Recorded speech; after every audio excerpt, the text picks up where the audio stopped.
Sud Radio Regard de Femme, Michel Vianès. Bonjour Michel.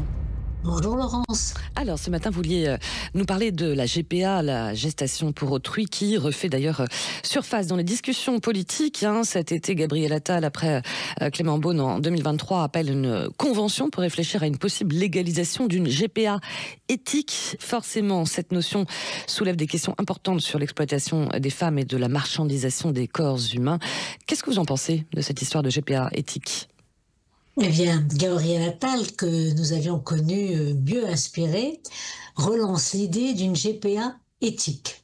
Immédiatement, d'ailleurs, plusieurs ministres et parlementaires, notamment de son propre parti, s'y sont opposés. Aurore Bergé, pour sa part, a déclaré que la GPA est, je la cite, une idée contraire à la dignité des femmes. Alors, GPA, donc 3 lettres pour banaliser, en fin de compte, l'achat d'un enfant. 3 lettres aussi pour banaliser l'exploitation sexuelle des femmes. Et d'ailleurs, la déshumanisation commence dès l'appellation gestation, qui réduit la grossesse à une simple fonction reproductrice et la femme à un réceptacle. Or, la maternité de substitution, c'est ça que la GPA, consiste en la location du ventre des femmes à l'appropriation de leur corps, de leur quotidien, de leur esprit pendant les 9 mois de la grossesse et la période postpartum, et tout ceci en sachant qu'elle va devoir abandonner cet enfant avec lequel elle a eu des échanges de cellules que l'enfant et sa mère vont conserver très longtemps, comme l'épigénétique le prouve aujourd'hui.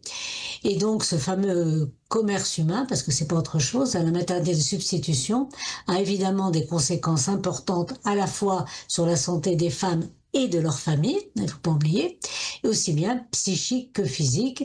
Et Gabriel Attal ose parler d'éthique, ose reprendre les arguties des pro-GPA. Alors justement, peut-être rappeler quels sont ces arguments, Michel. Eh bien, la GPA pourrait être éthique, si. Alors, il y a d'abord autorisé la GPA uniquement pour les couples ayant une impossibilité médicale avérée de mener une grossesse, y compris les couples homosexuels, mariés ou non.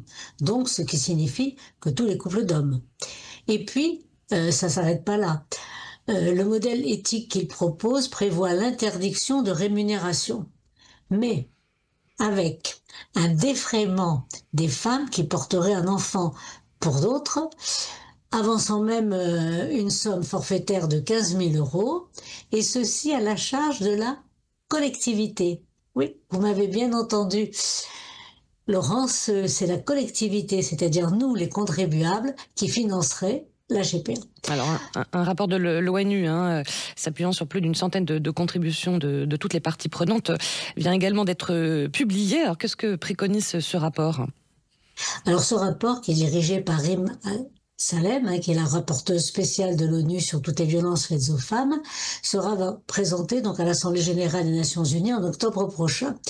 Et il jette un regard vraiment très fort et décisif sur la GPA.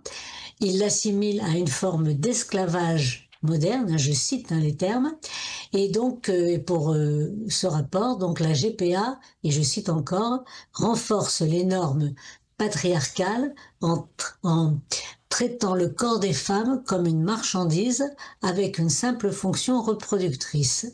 Et le rapport recommande donc un instrument international juridiquement contraignant pour interdire cette pratique sous toutes ses formes, tout en demandant justement de durcir les conditions de la reconnaissance de la filiation des enfants nés par GPA. Alors, est-ce que ce rapport, dernière question, c'est la première étude internationale sur cette question ou pas ? Non, parce que la question de la GPA a déjà été prise en compte, entre autres, par le Parlement européen. Et en 2024, une directive a été votée qui inscrit l'exploitation de la maternité de substitution dans la liste des trafics d'êtres humains. Et cette décision est très forte puisqu'elle permet de considérer la GPA comme un trafic à part entière, sur le même pied d'ailleurs que le travail forcé, l'esclavage ou le prélèvement d'organes. La GPA devient donc une violation des droits humains, ce qui signifie que le consentement de la personne concernée est, je prends l'expression, non pertinent, et la femme porteuse, donc, est bien une victime de l'exploitation qui se trouve dans une situation de vulnérabilité, qu'elle soit économique, familiale ou sociale. Et donc, c'est une directive européenne donc contraignante pour les États membres qui ont jusqu'en 2026 pour mettre leur législation en conformité avec cette directive. Et ce qui est important à voir, c'est que ce processus va coïncider avec la révision de la loi bioéthique qui est prévue pour 2006. Et il est donc crucial que la France, abolitionniste, je le rappelle, maintienne son opposition à l'exploitation sexuelle du corps des femmes en s'appuyant justement sur cette directive européenne et sur le rapport de l'ONU. Voilà, c'était Regard de femme avec Michèle Lavianès, à réécouter bien sûr en podcast sur sudradio.fr. Merci beaucoup Michèle et au week-end prochain. Merci.